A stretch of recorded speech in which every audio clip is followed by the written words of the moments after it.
Assalamualaikum warahmatullahi wabarakatuh. My name is Aliza Nuri Afidati and my number is 118-503-0016. And today I will practice in simultaneous interpreting of the video There's More to Life Than Being Happy by Esfahani Smith. And let's go to the video.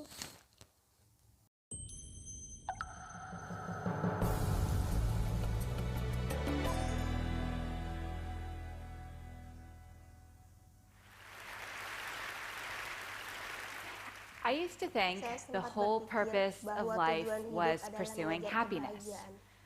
Everyone said the path to happiness was success, so I searched for that ideal job, that perfect boyfriend, that beautiful apartment. But instead of ever feeling fulfilled, I felt anxious and adrift. And I wasn't alone. My friends, they struggled with this too.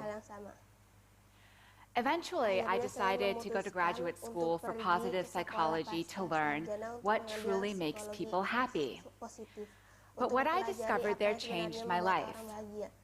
The data showed that chasing happiness can make people unhappy. And what really struck me was this. The suicide rate has been rising around the world, and it recently reached a 30-year high in America. Even though life is getting objectively better by nearly every conceivable standard, more people feel hopeless, depressed, and alone. There's an emptiness gnawing away at people, and you don't have to be clinically depressed to feel it. Sooner or later, I think we all wonder, is this all there is? And according to the research, what predicts this despair is not a lack of happiness.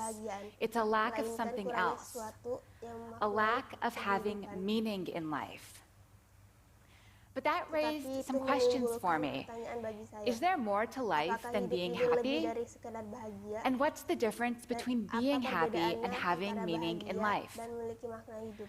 Many psychologists define happiness as a state of comfort and ease, feeling good in the moment. Meaning, though, is deeper.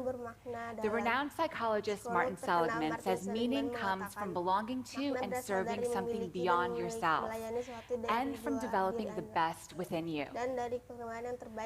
Our culture is obsessed with happiness, but I came to see that seeking meaning is the more fulfilling path.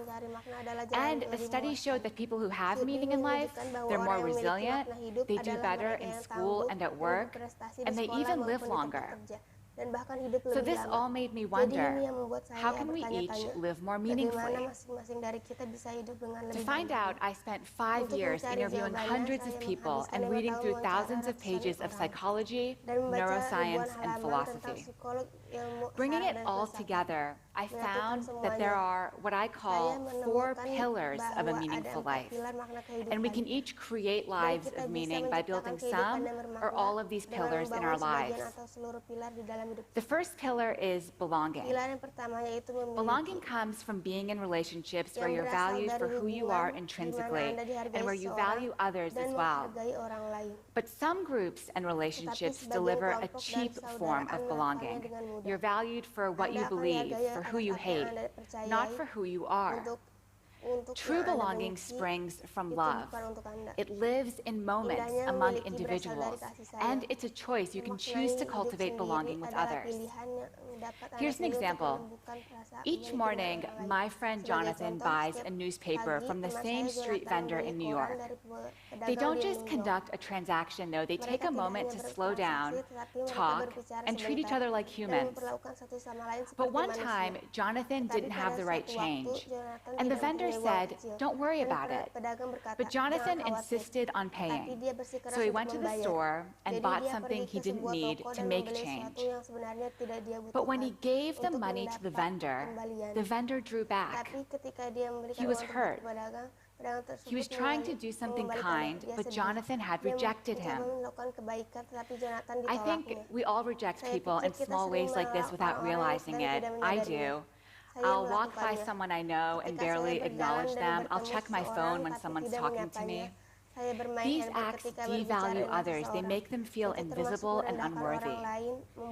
But when you lead with love, you create a bond that lifts each of you up. For many people, belonging is the most essential source of meaning, those bonds to family and friends.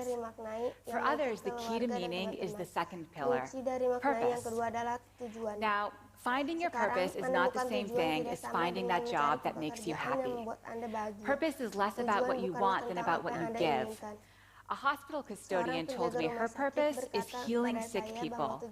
Many parents tell me, my purpose is raising my children. The key to purpose is using your strengths to serve others. Of course, for many of us, that happens through work. That's how we contribute and feel needed. But that also means that issues like disengagement at work, unemployment, low labor force participation, these aren't just economic problems, they're existential ones too.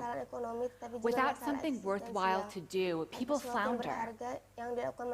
Of course, you don't have to find purpose at work, but purpose gives you something to live for, some why that drives you forward. The third pillar of meaning is also about stepping beyond yourself, but in a completely different way. Transcendence. Transcendent states are those rare moments when you're lifted above the hustle and bustle of daily life. Your sense of self fades away and you feel connected to a higher reality. For one person I talked to, transcendence came from seeing art. For another person, it was at church. For me, I'm a writer, and it happens through writing. Sometimes I get so in the zone that I lose all sense of time and place. And these transcendent experiences can change you. One study had students look up at 200 feet tall eucalyptus trees for 1 minute. But afterwards, they felt less self-centered, and they even behaved more generously when given the chance to help someone. Belonging, purpose, transcendence. Now, the fourth pillar of meaning, I found, tends to surprise people. The fourth pillar is storytelling. The story you tell yourself about yourself.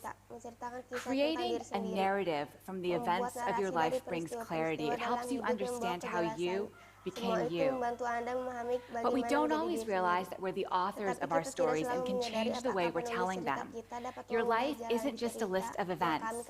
You can edit, interpret, and retell your story even as you're constrained by the facts. I met a young man named Emeka who'd been paralyzed playing football. After his injury, Emeka told himself, "My life was great playing football, but now, look at me." People who tell stories like this, "My life was good, now it's bad," they tend to be more anxious and depressed. And that was Emeka for a while. But with time, he started to weave a different story. His new story was, "Before my injury, my life was purposeless. I partied a lot and was a pretty selfish guy. But my injury made me realize I could be a better man." That edit to his story changed Emeka's life. After telling the new story to himself, Emeka started mentoring kids, and he discovered what his purpose was, serving others. The psychologist Dan McAdams calls this a redemptive story, where the bad is redeemed by the good. People leading meaningful lives, he's found, they tend to tell stories about their lives defined by redemption, growth, and love. But what makes people change their stories? Some people get help from a therapist, but you can do it on your own too, just by reflecting on your life thoughtfully. How your defining experiences shaped you, what you lost, what you gained. That's what Emeka did. You won't change your story overnight. It could take years and be painful. After all, we've all suffered and we all struggle. But embracing those painful memories can lead to new insights and wisdom, to finding that good that sustains you. Belonging, purpose, transcendence, storytelling. Those are the four pillars of meaning. When I was younger, I was lucky enough to be surrounded by all of the pillars. My parents ran a Sufi meeting house from our home in Montreal. Sufism is a spiritual practice associated with the whirling dervishes and the poet Rumi. Twice a week, Sufis would come to our home to meditate, drink Persian tea, and share stories. Their practice also involved serving all of creation through small acts of love, which meant being kind even when people wronged you. But it gave them a purpose, to rein in the ego. Eventually, I left home for college, and without the daily grounding of Sufism in my life, I felt unmoored, and I started searching for those things that make life worth living. That's what set me on this journey. Looking back, I now realize that the Sufi house had a real culture of meaning. The pillars were part of the architecture, and the presence of the pillars helped us all live more deeply. Of course, the same principle applies in other strong communities as well, good ones and bad ones. Gangs, cults, these are cultures of meaning that use the pillars and give people something to live and die for. But that's exactly why we, as a society, must offer better alternatives. We need to build these pillars within our families and our institutions to help people become their best selves. But living a meaningful life takes work. It's an ongoing process. As each day goes by, we're constantly creating our lives, adding to our story. And sometimes we can get off track. Whenever that happens to me, I remember a powerful experience I had with my father. Several months after I graduated from college, my dad had a massive heart attack that should have killed him. He survived, and when I asked him what was going through his mind as he faced death, he said all he could think about was needing to live so he could be there for my brother and me. And this gave him the will to fight for life. When he went under anesthesia for emergency surgery, instead of counting backwards from 10, he repeated our names like a mantra. He wanted our names to be the last words he spoke on earth if he died. My dad is a carpenter and a Sufi. It's a humble life, but a good life. Lying there facing death, he had a reason to live. Love. His sense of belonging within his family, his purpose as a dad, his transcendent meditation repeating our names. These, he says, are the reasons why he survived. That's the story he tells himself. That's the power of meaning.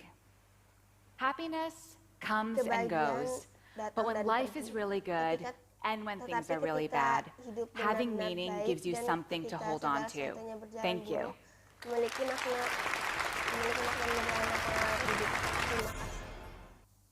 Thank you for watching my videos until the end. Sorry if there are many mistakes. Wassalamualaikum warahmatullahi wabarakatuh. Bye-bye.